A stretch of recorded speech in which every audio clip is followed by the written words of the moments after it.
Welcome to Sacred Rebel. I'm your host, Tracy, creator of the Sacred Voice Legacy, priestess of sacred sound, and a first gen Filipino American daughter of immigrants. I know this time we're living in can feel uncomfortable, but I believe discomfort is information for us. And what we choose to do with it, that's where our power lives. So, Sacred Rebel exists to help you reclaim your voice and to become the change our world is asking for right now.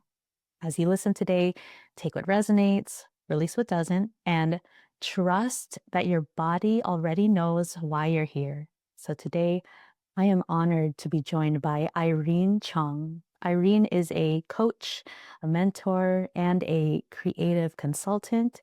She is the founder of Alignment Journeys, and by using her method, the Aligned Woman's Way, Irene teaches women how to tap into their innate intuition and wisdom. Beautiful. Welcoming Irene. Thank you so much for joining me today. Well, thank you for doing this incredible work, Tracy. It's an honor to be here. Thank you. Yes, so there's so much to dive into just from your bio, but I want to start from the beginning. I would love to hear about how you got into this work. How did this all start for you? Mm, yeah. Okay. So let's start with an incident that happened in my childhood, which is that this was around when I was 12 years old, and I stood out to my parents and spoke my truth. And that was considered rebellious. So it's really interesting that your summit topic is called Sacred Rebel. And the long and short of it was that I was punished for speaking up. Now, I also grew up in a family that, was very traditional and very Chinese, and it was also rife with physical abuse. So just a little bit of a trigger warning here, because what my parents did next changed my life. They essentially tied me up by my wrists and my ankles, and they dragged me to a room where it was pitch black. And then they took out all their rage, all their pent up frustration and resentment onto my tiny 12-year-old body. And they were essentially pummeling, kicking, punching, and I was powerless to resist. So they left me there. And the next morning, when I saw blood on my underwear, I immediately believed that this was internal bleeding. And by that stage, I was so numb and I was choking back my tears, and I didn't say a word to anyone.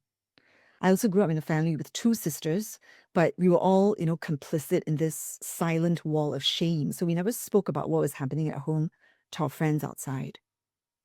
So anyway, not long after, I discovered that that was actually my first bleed, my menarche. And when my mother found out about it and she handed me my first pad, again, nothing, not a single word was said or spoken. So it was just like complete silence. Knowing what I know now, the wounding that triggered my entry into womanhood, it also led to trauma in my throat chakra. So I basically took on this programming in my cellular memory, and it was so deeply embedded, which is that in order to survive, I believed that I had to silence my truth. Don't speak up. Don't speak out. Don't be seen. So that's a dramatic story, a dramatic true story. But the point that I'm trying to make here is that our sovereignty of self expression is very much connected. And if I may, like when I received your invitation, I thought about this notion of sacred rebel. And it's two words, right? And here's the thing, I never consciously chose to be a rebel. All I really wanted to do was to speak and stand in my truth. Unfortunately, I was constantly told by my parents, by adult figures around me, that I was being disobedient and rebellious. So I looked up the dictionary definition, and it turns out that a rebel is someone who resists authority. And the connotation there is that a rebel is someone who's difficult, naughty, disobedient, doesn't know how to follow the rules. And that was the label that was given to me. And anything that is considered taboo, right? So if you were to question, and when I was a kid, I was constantly asking questions, very innocently. But even that was considered rebellious. So, with all this trauma and the kind of upbringing that I underwent, you can imagine that I grew up very conflicted and very confused. And it was actually the study of astrology that helped me make sense of why I was experiencing reality the way that I was. So I just want to check in, like, would you like me to speak into that a little bit more, or or do you have a separate question here? No, I would love to hear about how astrology and these tools that a lot of us have at our fingertips, how did it help you and shape the woman that you are today? I'd love to know. Yeah.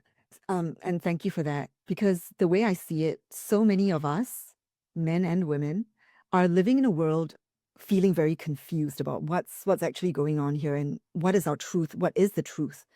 So one of the first things that I recognized when I studied my chart was that Uranus features very prominently. It's actually conjunct my Sun, Mercury, and Venus. So if your audience is watching this and they're fluent with astrology, they'll understand what that means, right? It is this stellium that I have a lot of packed energy there. And what Uranus represents. It's actually known as the planet of rebellion. So when I think about Sacred Rebel, I think of Uranus. It's also the planet of freedom, liberation, reform, revolution. But at its highest expression, it sees rebellion as freeing humanity of bondage.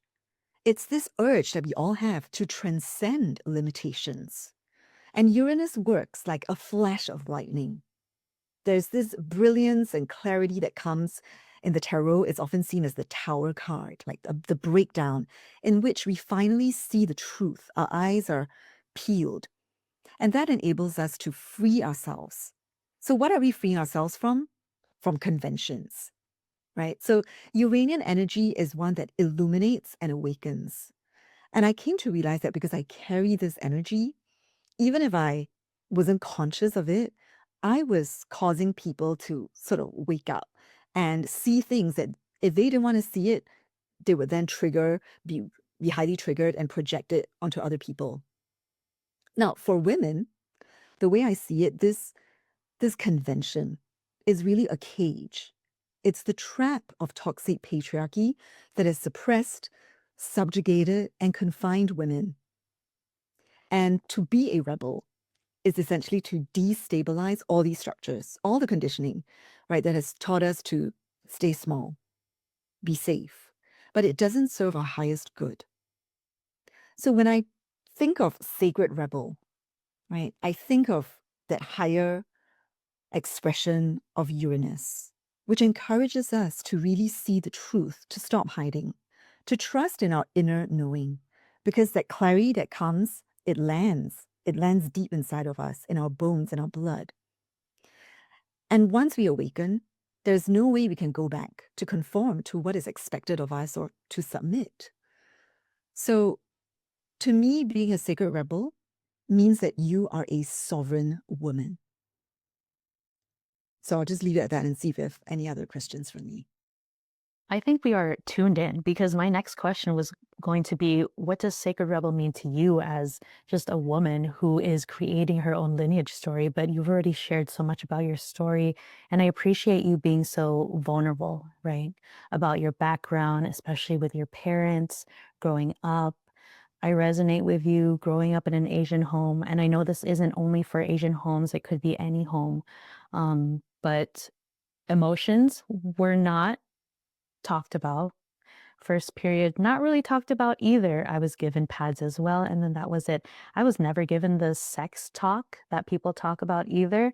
That was taboo. That was bad luck. And I don't know. There was the rebellion that I felt as a child as well, but I stayed on the side of I wanted to stay quiet so that nobody would notice me and that I would just receive the love and support that I was looking for.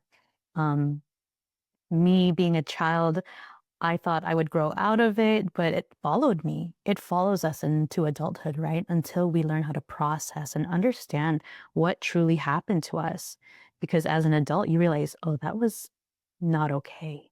And this trauma is still following me. So I appreciate you sharing so vulnerably. Thank you so much. And I know with your work, right? And you kind of touched on this, but you talk about becoming the creatrix of your life. And I see you doing that with your work now and how you support the community.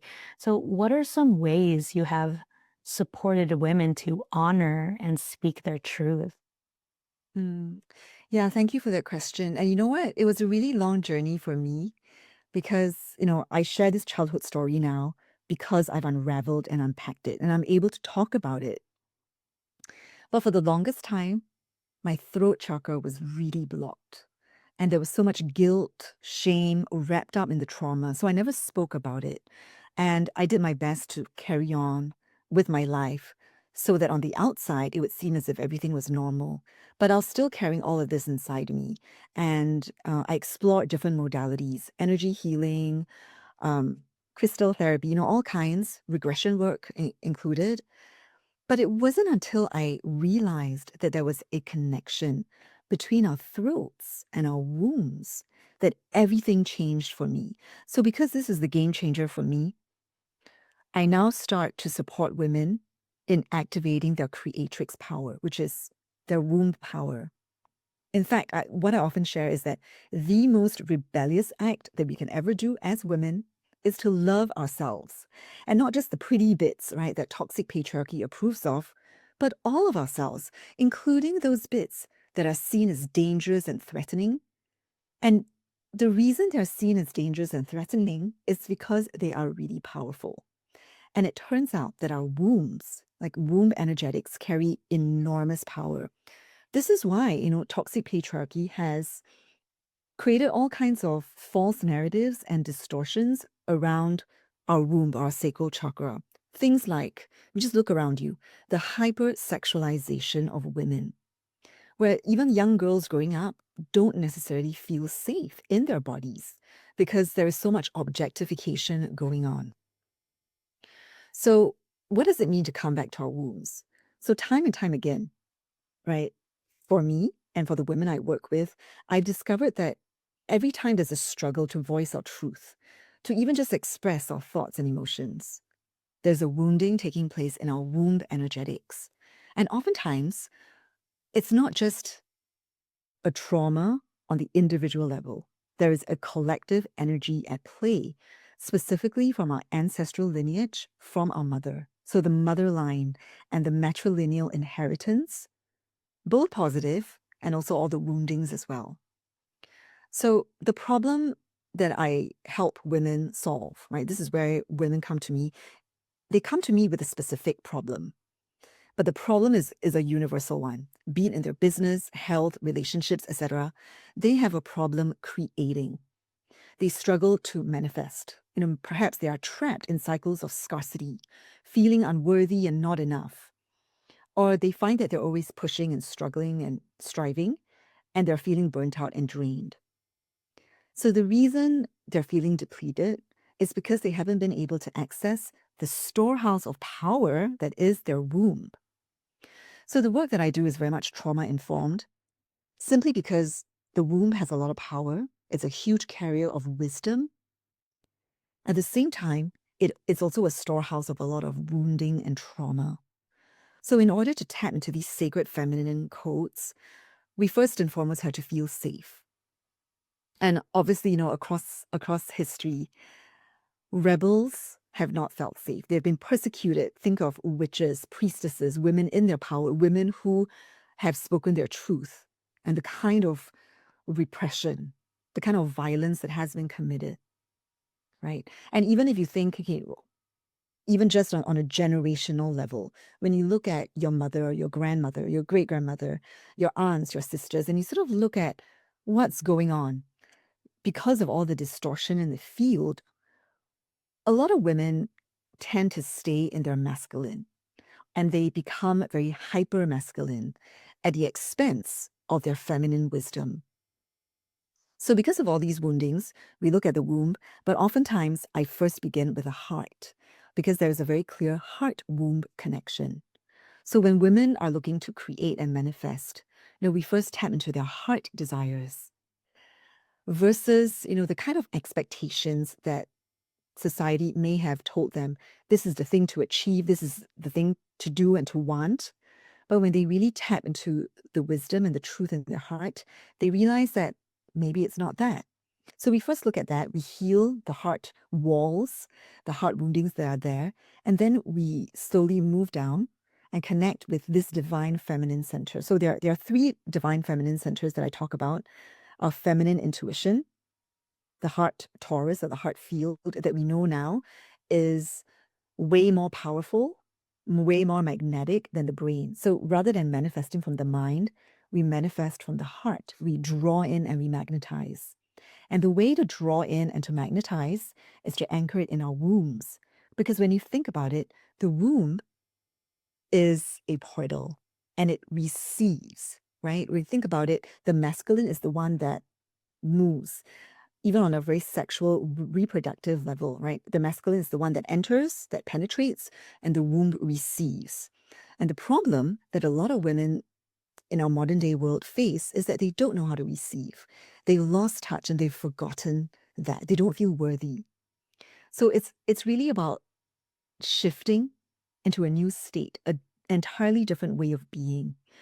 And when I learned that, and when I healed all these ancestral individual woundings, that's when I really started to draw in, to magnetize the beautiful life that I get to enjoy now. And it is my absolute heart desire to support women, to have more women rise up and thrive, because the time really is now. That is so beautiful. I can feel the joy in your voice when you just speak about your work and how you help women because I used to be like this. I used to live in my wounded masculine. I would go, go, go, hustle, hustle, hustle because I thought that's what I had to do and that there was no other option. And I was never in receivership. It took me a very long time to just be okay with receiving pure love after, toxic relationships, maybe moving into a relationship where the person is fully open, heart open, mind open. But it's hard for some of us to receive that after experiencing trauma, right? And so I appreciate you weaving that in.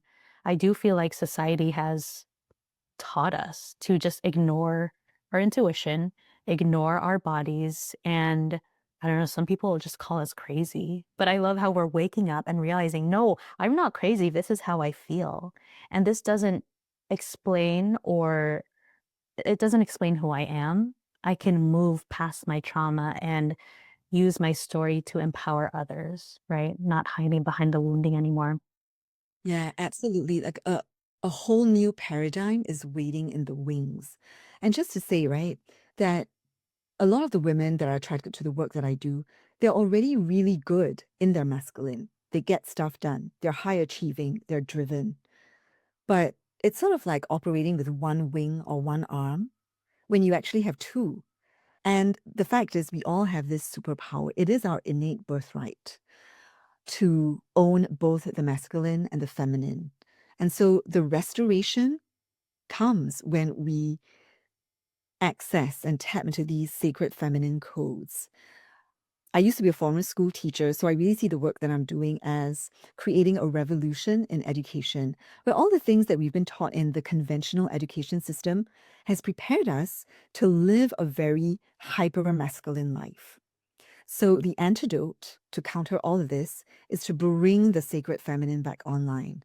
So, the way I teach, coach, mentor, I do that from a very, s- I would say, sacred feminine way, which is very different from the old way of learning and teaching.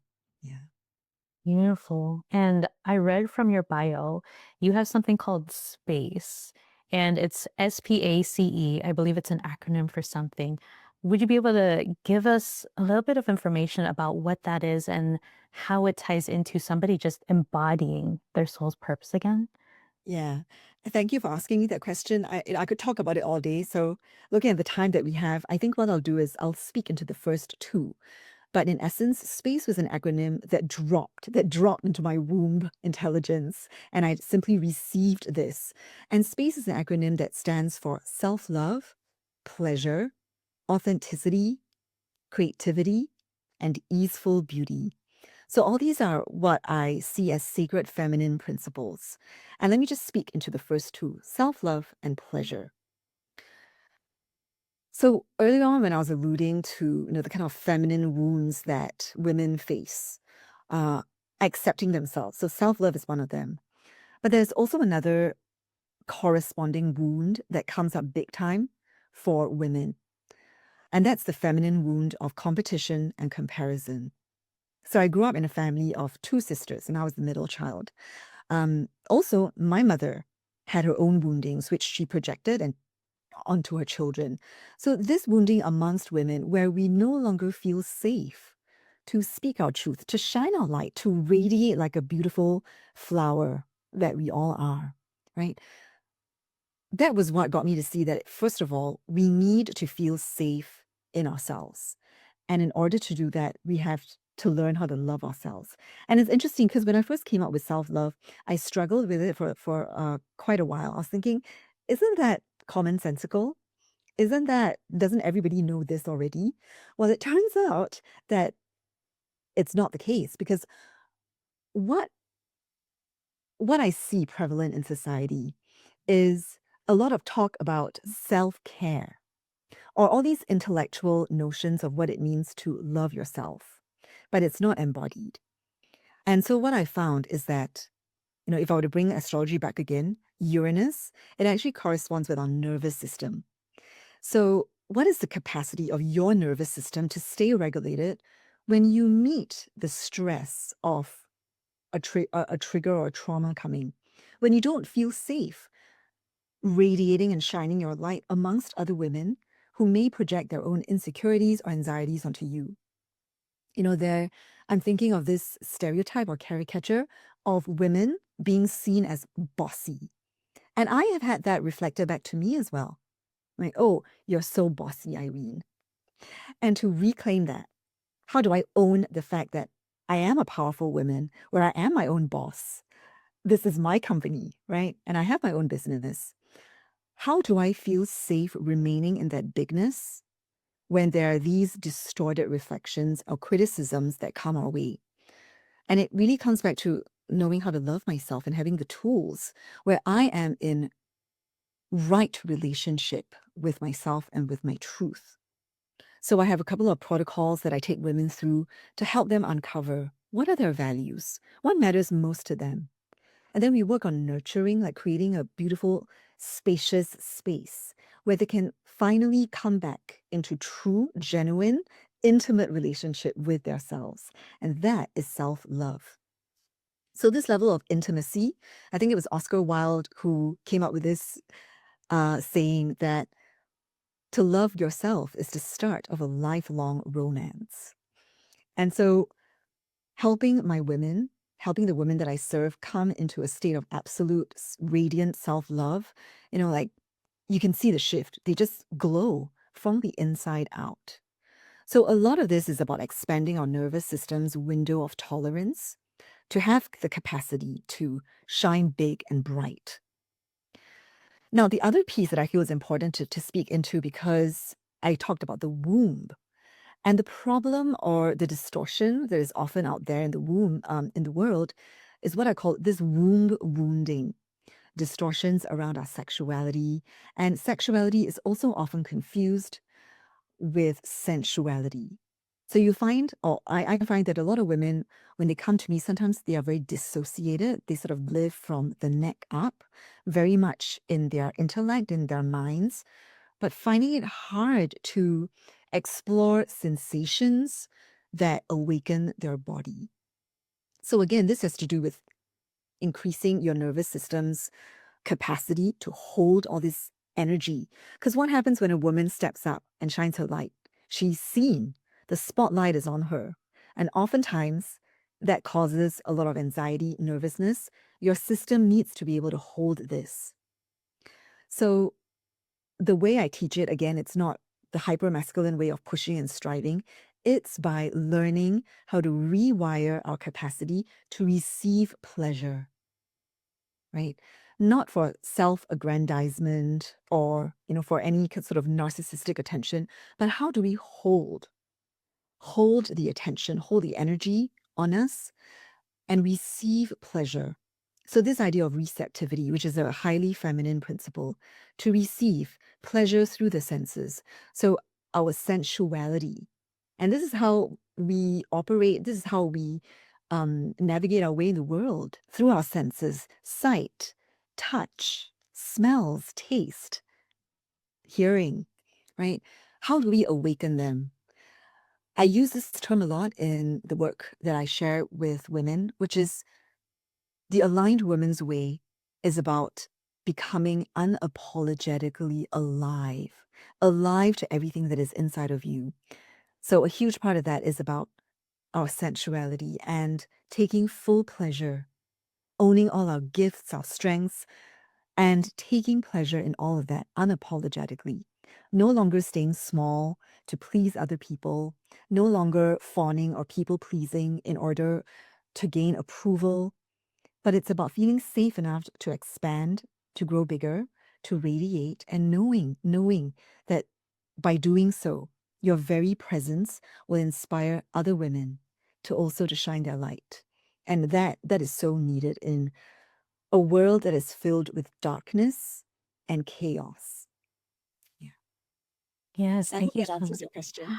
It answered, yes, at least you gave us what space means to you, the acronym. And then I'm sure our listeners will take into account each letter of space and really see what it means for them. Because I think a lot of it is reframing or relearning what this word means for us. So I really appreciate you weaving that in. I so just for me really quickly, I had to relearn what the word sensuality meant to myself because I thought it was a sexual word. I grew up thinking it was a sexual word. And then I learned what it meant for me as a female body.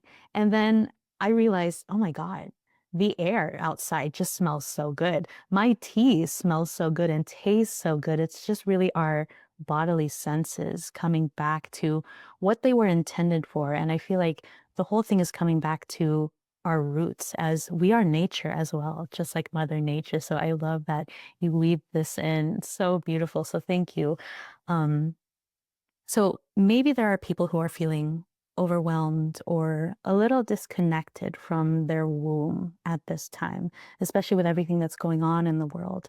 Is there a short transmission, or do you have some words for people to help them come back to themselves? Is anything coming through? Yeah, so two things I will say. I primarily work as a coach, so it's very much one-on-one because, as I mentioned earlier, when we go into the womb, my work is trauma informed, which means it's not a one size fits all. And usually the women who come to me, it's because they want that holding, that personal, sacred space holding that they don't often get. So, in the one-on-one work that I do, we first unpack the layers of stories. It's very much like peeling an onion, and then we shift the state so that their entire energy changes. And that is what enables them to magnetize, to attract, to draw in, to manifest and create the life that they desire. So, if women are interested, they can check out my website. The other piece that I'll share is that I came up with a series of activations, which is my free gift to your audience. And there are two free gifts if they go to my site. The first is a heart activation, because earlier I talked about the heart womb connection. In the first place, if you want to manifest and and you want to create, you have to make sure that it's actually what you truly desire versus what somebody else actually wants for you. So the heart activation is a beautiful journey of just sinking back into your heart. It helps with heart coherence as well.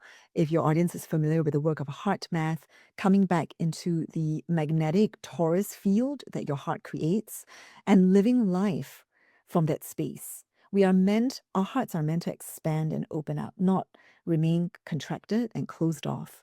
But if you're dealing with hurts, betrayals, disappointments, more often than not, there's all these shielding and armoring that goes on. So the heart activation will support your audience in just working very gently and lovingly, compassionately with their heart. And then the other transmission or activation I have, this is a very safe, again, very nurturing and gentle womb activation. Because for a lot of the women out there, they don't even know that their womb wants to talk to them, that their womb has messages for them. So, this activation is for them to sink deeper into their womb and to begin to listen, to start listening, to start paying attention, to start tending to and loving this storehouse of power packed feminine energy that is available to them.